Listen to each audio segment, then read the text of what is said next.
자, 오늘 말씀은 왜 사느냐고 물으면 뭐라고 대답을 해야 되나 하는 제목의 말씀을 여러분과 나누려고 합니다. 제가 중학교 다닐 때 이제 친구들끼리 서로 알게 되면서 제가 목사의 아들이라는 걸 알고는 제게 신앙적인 질문을 해오는 어떤 친구가 저에게 천국이 있는 것을 진짜 믿느냐고 묻더라고요. 그래서 제가 믿는다고 그랬습니다. 천국이 있는 걸 나는 믿는다. 그랬더니 그 친구가 바로 이어서 질문하기를, 그러면 너는 지금 죽어도 좋으니? 그렇게 묻더라고요. 제가 대답을 못했어요. 지금 죽어도 좋으냐? 생각해 보니까 천국이 있다는 게 분명하다면 죽는 게 훨씬 더 좋지요. 그래, 이렇게 대답이 돼야 되는데 제 마음에 죽는 것은 그때 여전히 두려운 일이고 싫은 일이었어요. 대답을 제가 제대로 못하고 아주 당황했습니다. 그 이후에 제가 친구들에게 전도를 잘 못했어요. 왜냐하면 지금 죽어도 좋으냐고 또 물어보면 제가 대답할 자신이 없는 겁니다. 천국이 진짜 있다면 차라리 지금 죽는 게 훨씬 더 좋겠지, 이렇게 친구들은 저에게 이야기를 하는데, 나는 천국이 있다고 믿기는 하지만 지금 죽어도 좋을 믿음은 없더라고요. 제가 스스로 예수님을 온전히 믿지 못하니까 목사 아들이라도 복음을 전하는 일에 이런 한계가 오게 되는 것을 경험을 했습니다. 여러분은 천국이 있다는 사실을 정말 믿으니까 지금 죽어도 좋으신가요? 우리가 예수님을 믿어도 예수님을 인격적으로 만나서 예수님을 믿지 못하면 그러면 교리적으로 예수님을 믿게 됩니다. 근데 이 교리적으로 예수님을 믿는 믿음의 실상이 이런 것이에요. 천국이 있다고 다 그렇게 믿어요. 왜냐하면 그렇게 배웠으니까, 그렇게 들었으니까 말이에요. 그래서 천국은 있어, 내가 죽으면 천국엔 갈 거야. 그런데 그 좋은 천국이 정말 있다면 지금 죽어도 좋습니까? 그렇게 물을 때는 그 점에 대해서는 또 선뜻 그렇다고 대답을 못하는 이유는 내가 천국 소망을 교리적인 믿음으로 가지고 있기 때문입니다. 어느 목사님이 교우 장례 때 있었던 일을 이야기하시더라고요. 시어머니가 연세가 많으셔서 이제 돌아가실 때가 됐는데 임종을 지키려고 자녀들과 가족들이 다 둘러 앉았는데 쉽사리 임종하지 않으시는 겁니다. 숨이 넘어가실 듯 하면서도 아주 모질게 계속 힘들어만 하시는 그 시어머니에게 큰 며느리가 하지 말아야 될 말을 했어요. 어머니, 너무 걱정하지 마시고 이제 천국 가시게 되는 거예요. 마음 편안하게 가셔도 돼요. 거기 아버님도 계시고요, 친구분들도 계시잖아요. 거기는 눈물도 고통도 아픔도 없어서 언제나 좋은 시간만 보낼 수 있으시니까 어머니 얼마나 좋으세요. 성경에 있는 대로예요. 그 며느리가 조금도 성경 없는 이야기 한 거 아닙니다. 그죠? 그런데 그 시어머니는 그 말을 빨리 죽으라는 것으로 들으셨어요.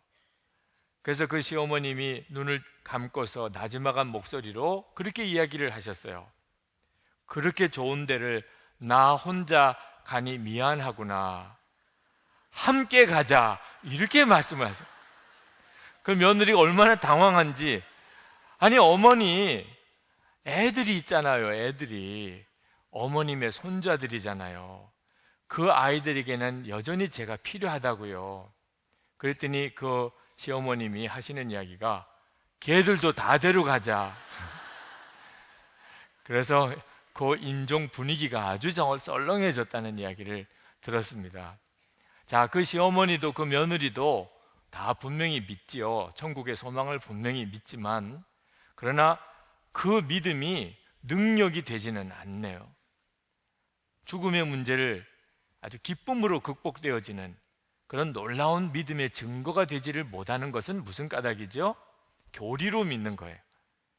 예수님을 인격적으로 만나지 못한 상태에서 그저 기독교의 교리로 믿음을 가지는 것은 맨 이런 모양입니다. 여러분, 예수님이 여러분을 위해 죽으시고 여러분의 모든 죄가 사함을 받았다고 믿지만 원수도 사랑이 안 되고 다른 사람의 죄가 용서가 안 된다면 그건 교리로 믿고 있기 때문에 그 속죄의 믿음은 교리적인 믿음인 것이지 능력이 아니죠. 믿음에 따르는 행함이 없으니 그것은 죽은 믿음이라고 말해지는 거죠. 예수님 내 안에 계신 것을 믿지만 예수님을 인격적으로 만나서 아는 믿음이 아니고 그저 교리적인 믿음일 경우에는 예수님이 내 안에 계시다는 믿음을 가지고도 염려가 해결이 안 되고 은밀한 죄가 해결이 안 됩니다. 천국 소망도 마찬가지입니다. 천국이 있다고 믿고 그 천국은 여기보다 훨씬 좋다고 내가 믿지만 그러나 죽는 게 두려워요.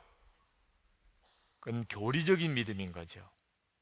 여러분들이 예수님을 정말 인격적으로 만나고 정말 복음의 능력을 경험하게 되는 하나님의 계획인 것입니다. 사도 바울은 바로 그와 같은 믿음을 가진 사람이었어요. 그래서 사도 바울은 죽는 것도 자기에게 유익하다고 했어요.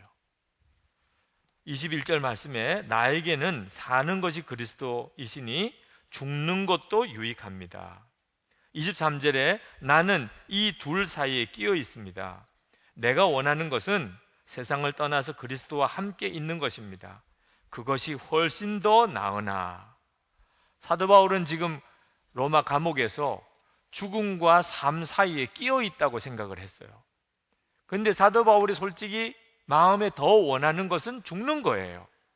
죽어서 이 세상을 떠나서 예수님과 함께 영원히 사는 것이, 그것이 사도 바울이 더 원하는 것이라고 했습니다. 천국의 소망이 분명한 거죠. 천국이 분명히 있고 그 천국은 말할 수 없이 좋아요.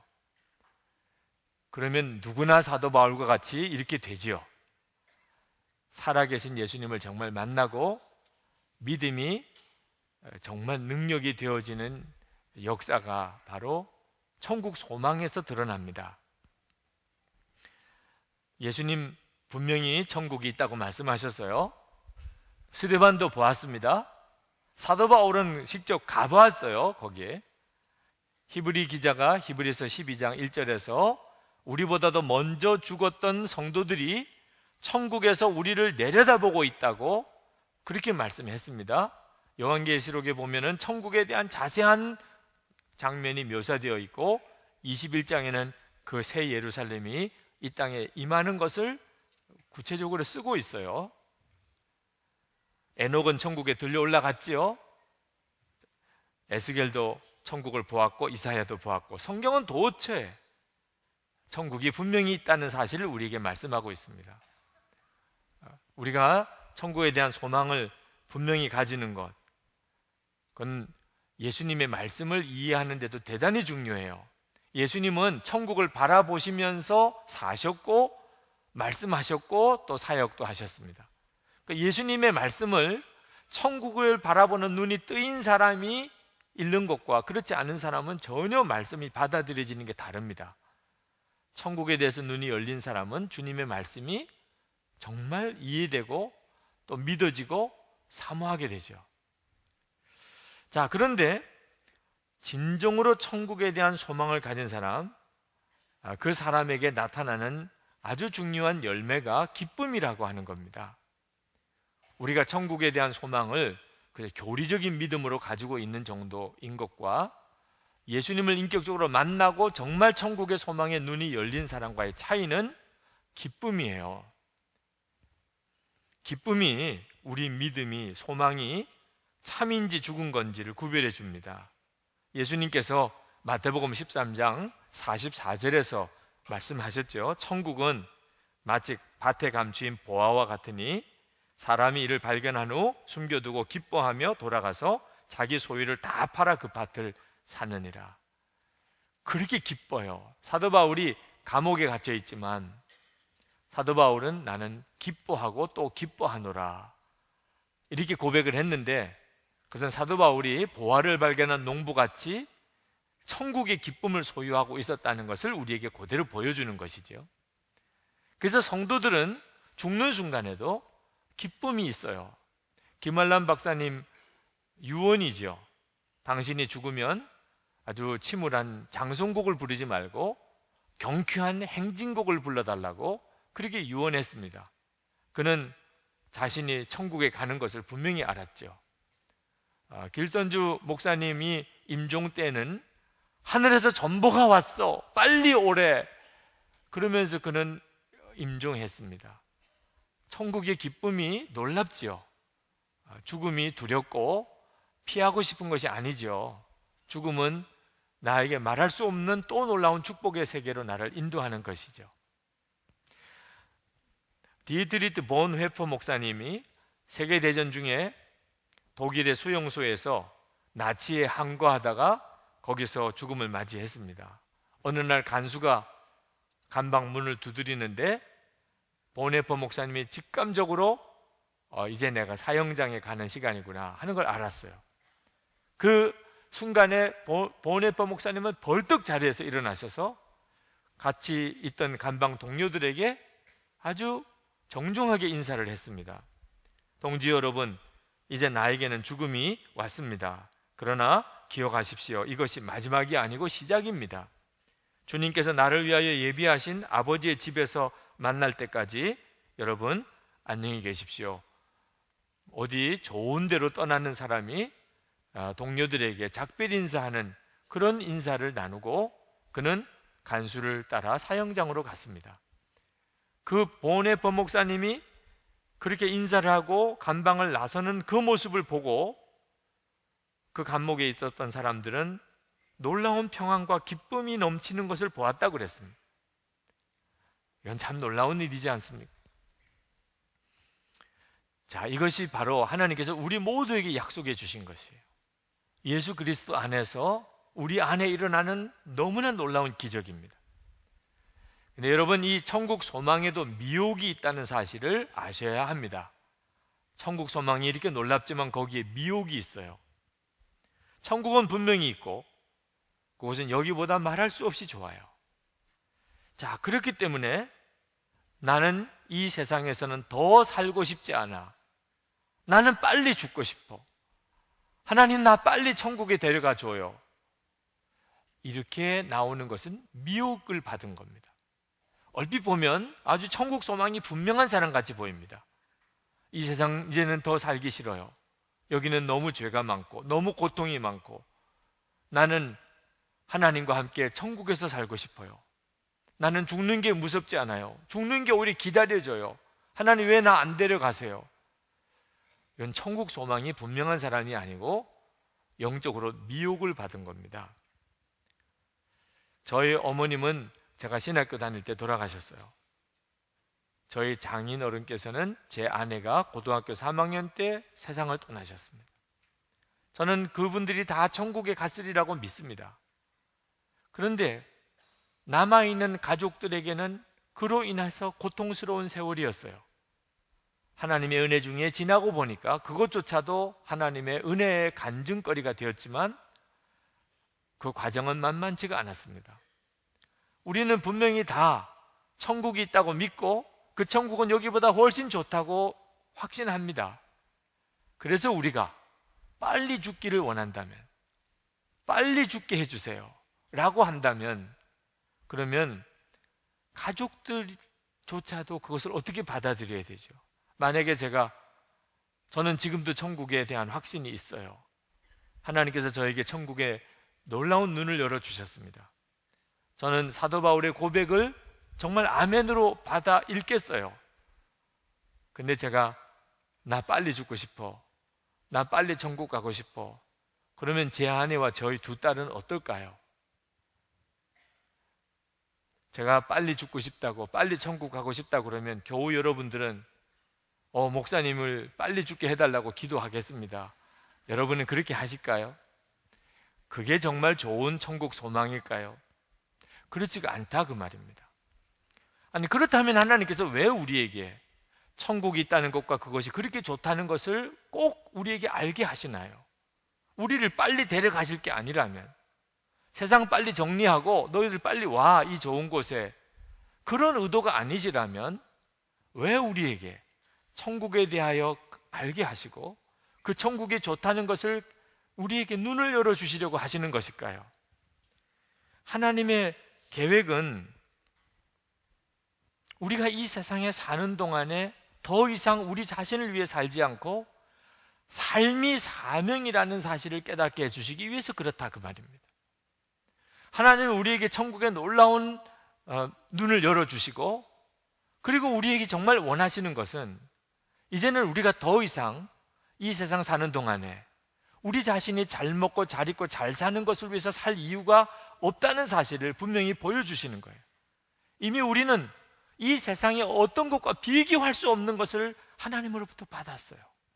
우리를 위해 예비되어져 있어요. 이제 우리는 이 세상에 그럼 왜 사는 거죠? 그 좋은데 빨리 가야지. 그렇지 않다 그 말입니다. 하나님이 우리에게 주신 이제부터의 삶이 사명인 것입니다.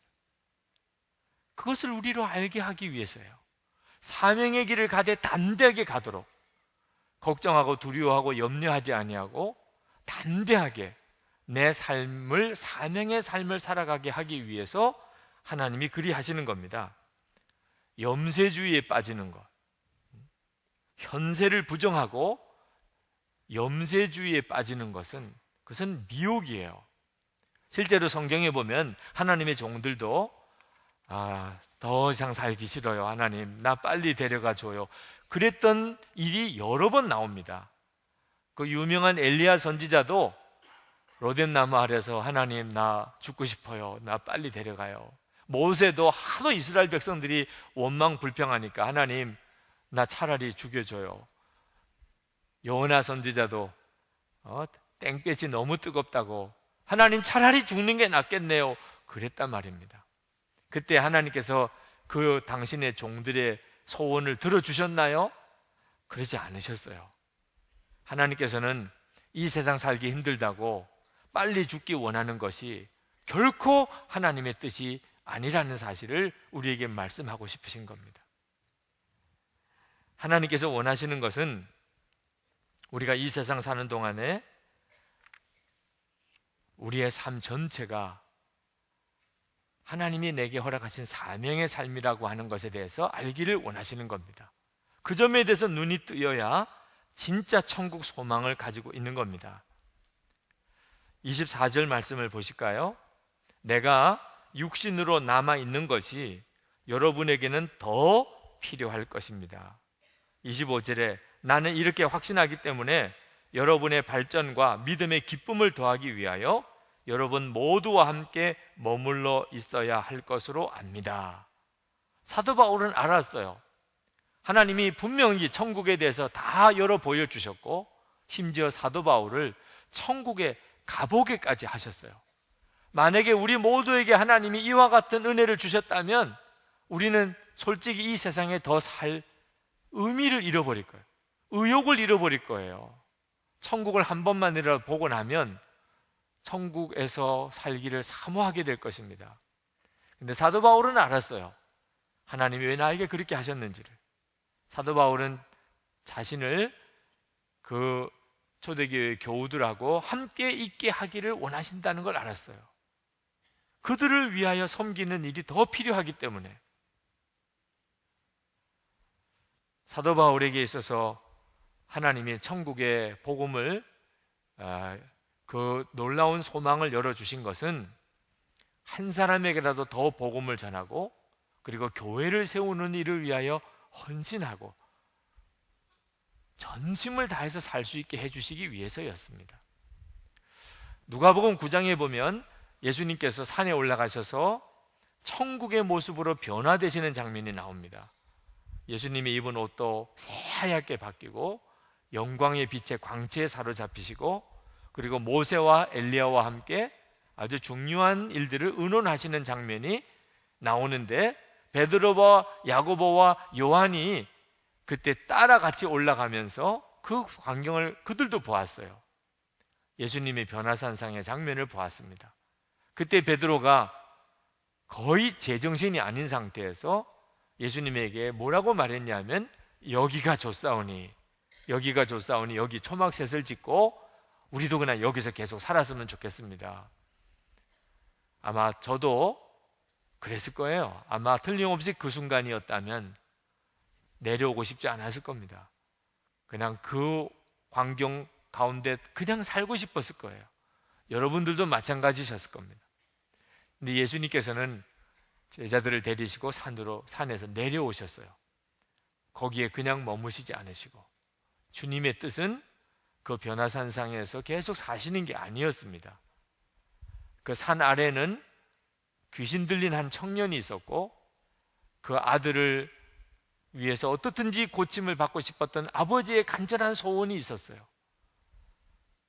귀신 들린 이런 기가 막힌 어려운 형편들, 정말 구질구질한 그런 삶의 모든 어려움들이 그 산 아래는 사람들 사이에 잔뜩 널려져 있었습니다.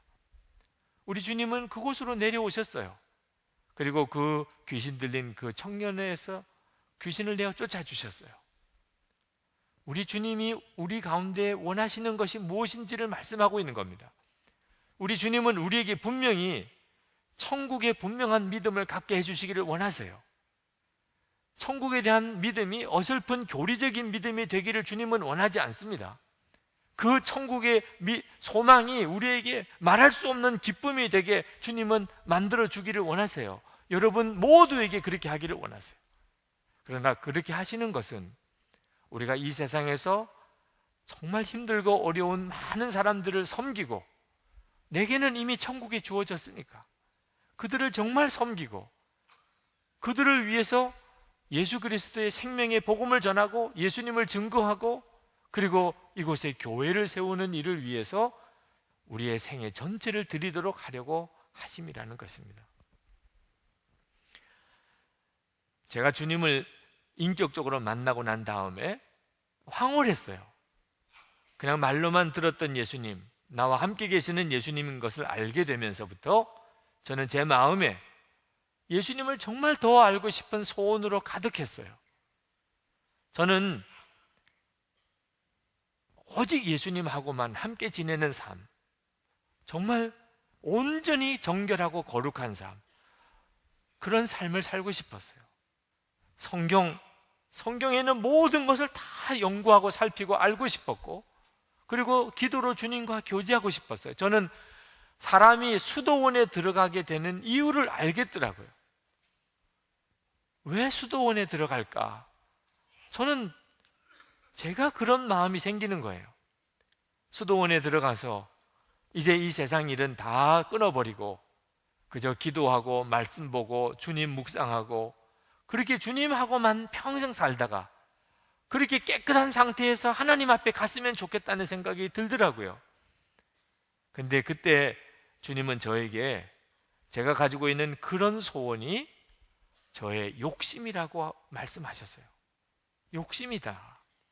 저는 그때는 잘 이해할 수가 없었어요. 주님만 생각하고 제가 온전히 거룩하고 경건하게 그렇게 되어지는 것이 왜 욕심이라고 하실까? 네, 주님은 저에게 그 이유를 가르쳐 주셨습니다.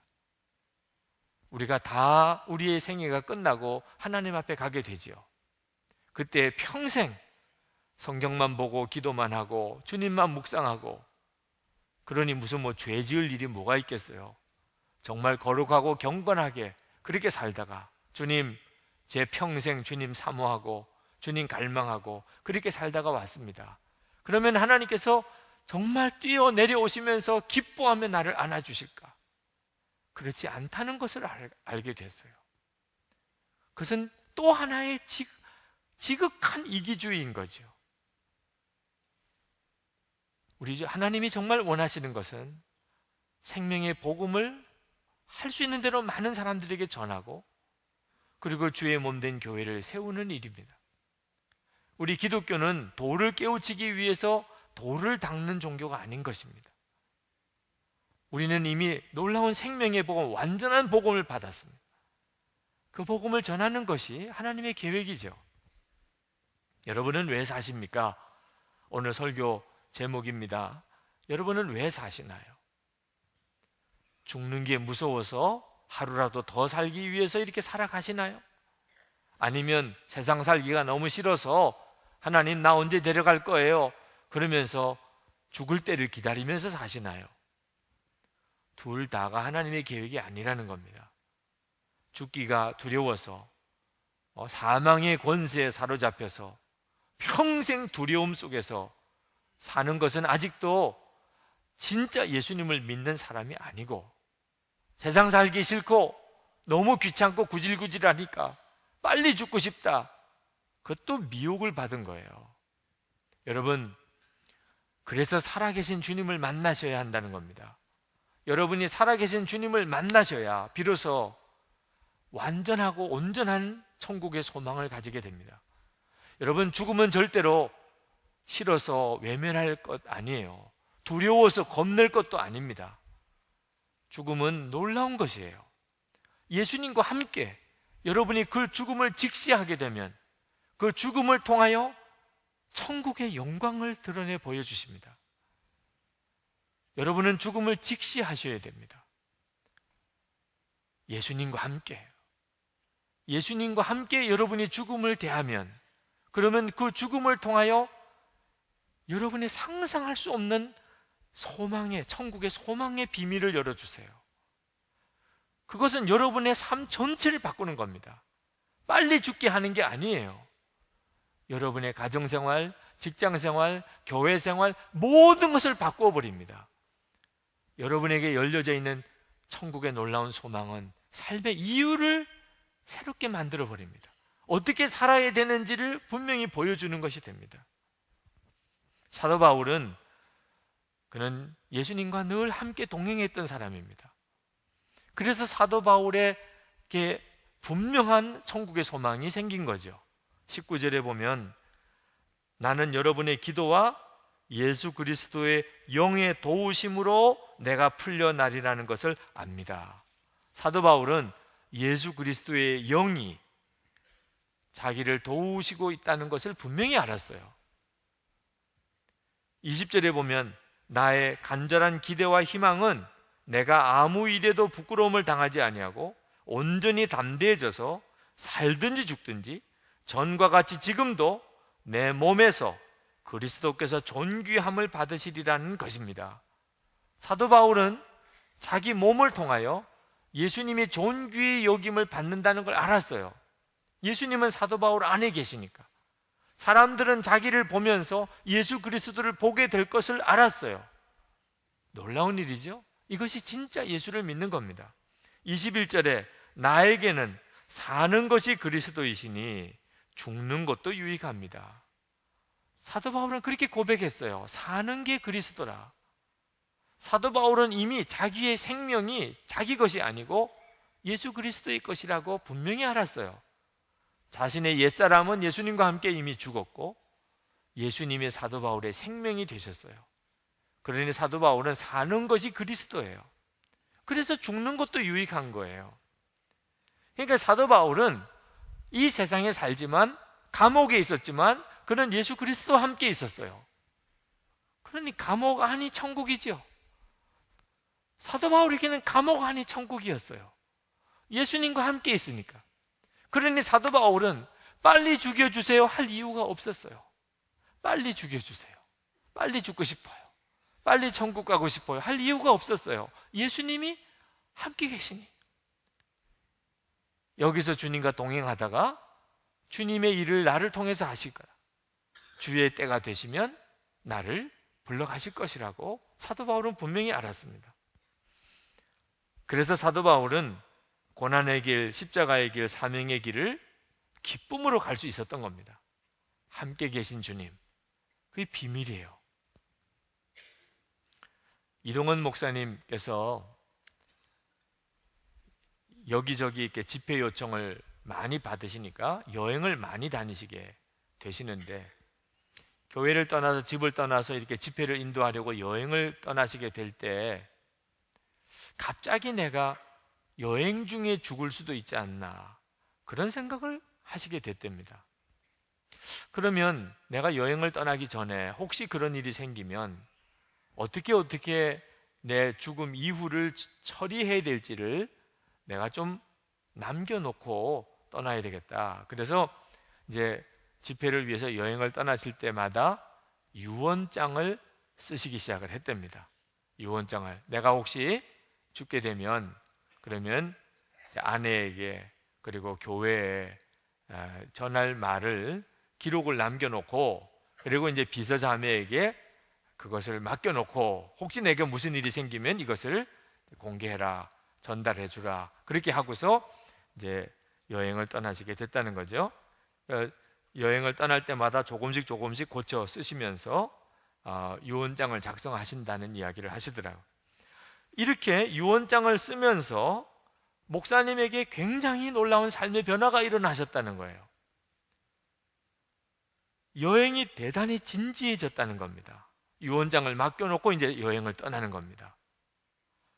그 여행의 모든 과정과 모든 시간들이 그렇게 진지해지게 됐다는 거예요. 그리고 말씀을 전할 때마다 마지막을 준비하는 진지함을 가져다 주었다는 거예요. 그래서 말씀을 전할 때 하나님이 정말 놀랍게 역사하시는 것을 보았다는 것입니다. 제가 그렇게 좋은 이야기 들으면 또 해보잖아요. 저도 이건 해봐야 되겠구나. 어떤 일이 어떻게 일어날지 모르는 일이니까. 그래서 저도 이렇게 부흥회를 떠나거나 이렇게 집을 떠나는 일이 생기면 교회에 무슨 말씀을 제가 남겨놓고 가야 되나, 또 아내에게 딸들에게는 뭐라고 내가 말을 남겨놓아야 되나 하고 유언장을 써 봅니다. 정말 놀라운 경험을 하게 됩니다. 주님과 함께 유언장을 쓰게 되더라고요. 24시간 예수님을 바라보는 영성 일기를 쓰는 것에 대해서 정말 새로운 눈이 열렸어요. 제 마음속에 정말 주님과 온전히 동행하고자 하는 간절함이 그때마다 더 간절해져요. 어디 가서 말씀을 한번 전하는 것도 그냥 늘 전에 있던 설교문 가지고 전하는 게 아니고 그 순간이 항상 마지막 순간이라는 느낌이 정말 들더라고요.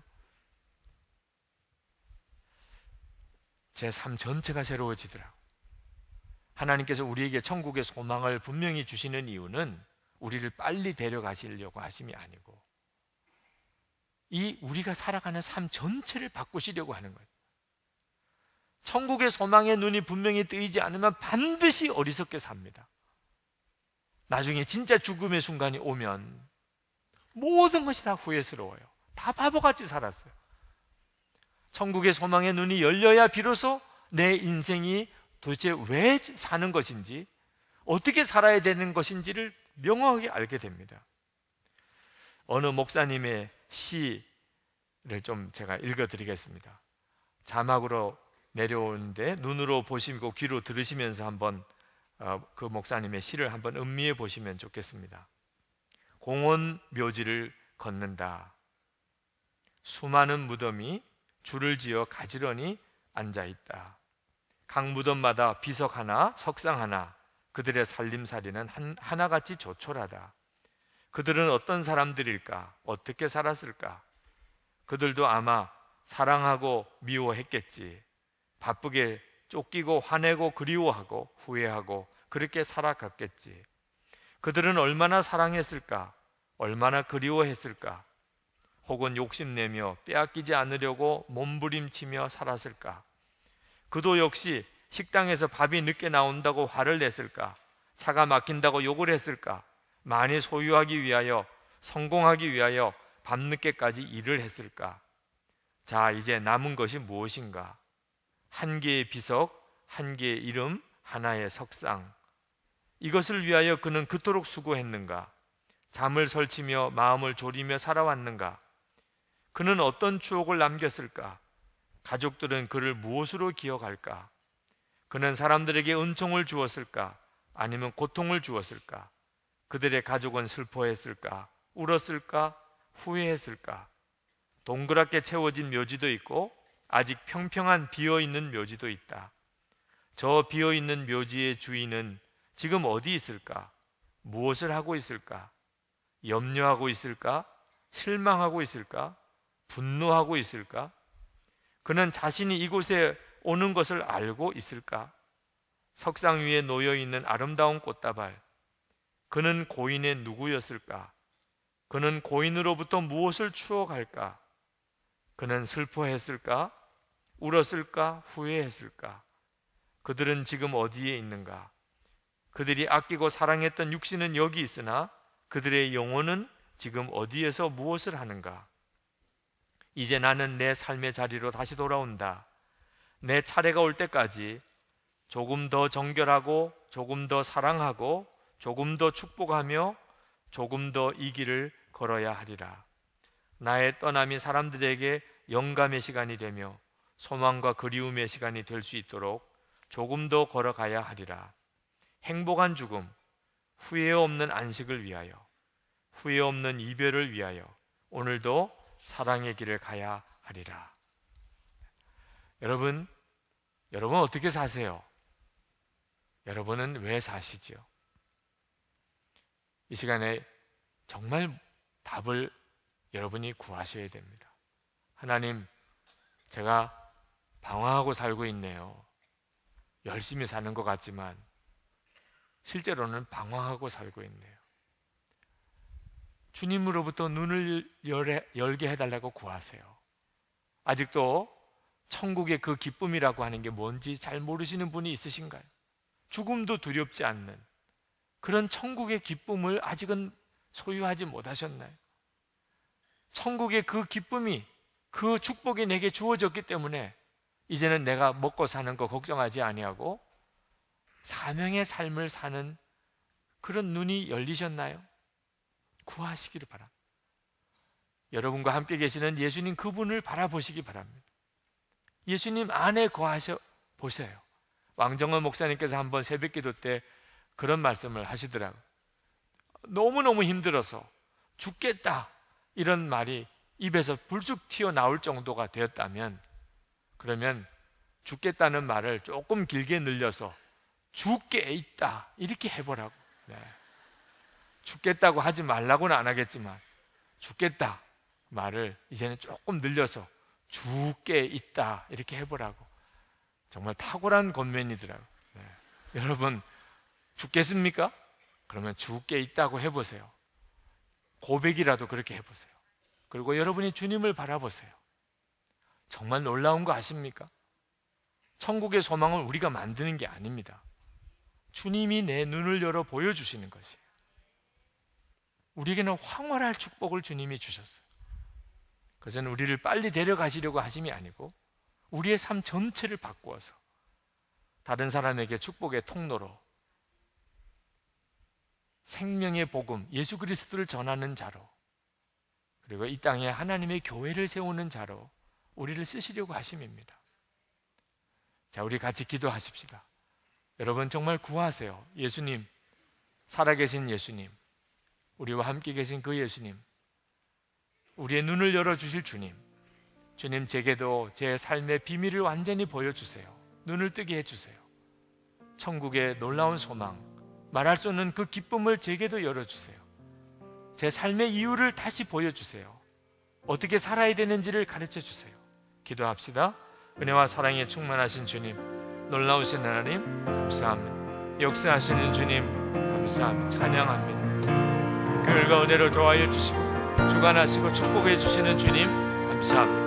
아버지 하나님, 오늘도 사모하는 모든 성도들을 주님께 올려드립니다. 주님, 예배하러 주님 앞에 사모하여 달려온 모든 이들을 주님이 두 팔 벌려 맞아주시고 안아주시고, 하나님 오늘도 눈을 열어 하나님의 나라를 분명히 바라보게 해주시고, 우리 안에 있는 하나님 구원의 놀라운 하나님 감격과 영생의 소망, 하나님 그 말할 수 없는 기쁨을, 보화를 발견한 기쁨을 부어주시는 주님, 오늘도 사랑하는 성도들의 삶 전체를 바꿔주셔서 사랑하는 성도들의 삶 전체를 새롭게 해 주옵소서. 그들과 은혜를 도와주시고 하나님 깊이 말씀해 주시고, 주여 오늘 눈을 열어주시고 주님 말씀으로 성령의 역사하심을 더 깊이 경험하게 해주시기를 원합니다. 아버지 하나님, 이 시간에 하나님의 역사하심이 하나님 모든 회중들 위해 하나님 충만하게 덮어주시기를 원합니다. 아버지 하나님, 우리 안에 있는 세상의 근심과 염려, 좌절과 절망이 주님의 보혈로 씻겨져 내려가고 하나님 십자가에 완전히 처리되어지고, 하나님 놀라우신 하나님의 은혜, 주님과 동행하는 말할 수 없는 놀라운 삶, 그리고 영원한 천국의 소망을 열어주시기를 원합니다. 주여 예수님 감사합니다. 오늘도 역사하시는 주님을 찬양합니다. 아버지 하나님 감사합니다. 아버지 하나님, 이 시간엔 주님이 친히 사랑하는 모든 성도들에게 역사하시는 시간입니다. 말씀을 이미 주셨으니 성령의 역사하심으로 사랑하는 이 자리에는 모든 성도들의 마음과 생각을 주여 주관해 주소서. 눈을 열어주소서. 주님, 우리와 함께 계시는 예수님, 우리로 하여금 죽음과 그 너머에 있는 놀라운 영원한 세계를 보게 해 주옵소서. 우리가 더 이상 세상을 살아가는 것이 방황하며 사는 것이 되지 않게 하소서. 주님, 우리 안에 있는 모든 슬픔과 좌절, 절망과 낙심과 불평과 원망이 이 시간에 십자가에 못 박히게 하시고, 하나님, 우리 안에 허락하신 하나님의 말할 수 없는 영생의 축복, 하나님 사랑하는 성도들에게 부어주소서. 지금 있는 처지 그 형편 그대로 기뻐하고 또 기뻐한다고 고백하는 사도 바울의 그 고백을 우리에게도 부어 주시옵소서. 주여, 우리의 삶 전체를 새롭게 해주소서. 하나님, 가정 안에서의 삶, 우리의 직장과 일터에서의 삶, 교회 안에서의 삶 전체를 바꿔 주소서. 주님, 천국에 말할 수 없는 분명한 확신, 그 기쁨 가운데서 보게 하소서. 생명의 복음을 전하고 하나님의 사랑을 전하고, 그리고 이 땅에 주의 교회를 세우고 가는 일을 위하여 우리가 살게 하여 주시옵소서. 오늘도 하나님 앞에 전심으로 예배하고 주님께 나온 성도들 찬양하고 주님께 간절한 마음으로 기도하고, 또 준비한 예물과 헌금을 주님께 정성으로 봉헌해 드리는 성도들을 주님 받아주소서. 오늘도 주님께 나와 예배하는 성도들의 그 심령에 주의 은혜를 충만하게 하소서. 성령님 역사하소서. 육신의 질병이 주여 이 시간에 깨끗이 치유되게 하소서. 만져주소서. 병든 이들 본인이 알든지 알지 못하든지 간에 주여 이 시간에 저들의 육신 위에도 주의 손을 얹으시고 주여 깨끗함을 주소서. 가정 안에 놀라운 화목함을 주소서. 우리의 자녀들을 축복해 주소서. 우리와 함께 있든지 떠나 있든지 우리의 자녀들을 주님 지켜주소서. 주 예수님, 이 나라와 이 민족에 부흥을 주시고 교회들이 거룩하게 일어나게 하소서. 주여, 이 민족 안에 부흥을 주소서. 남북이 통일이 되게 하시고 북한에 있는 동포를 구원해 주소서. 열방에 나가 있는 선교사님들, 그 나라와 족속들 가운데 구원받은 성도들, 하나님 세워진 교회들을 축복해 주소서. 주의 종들에게 힘을 더하여 주소서. 주님, 우리가 살든지 죽든지 우리와 함께 계시는 예수님으로 인하여 우리가 즐거워합니다. 감사합니다. 주님, 예수님의 이름으로 간절히 기도합나이다.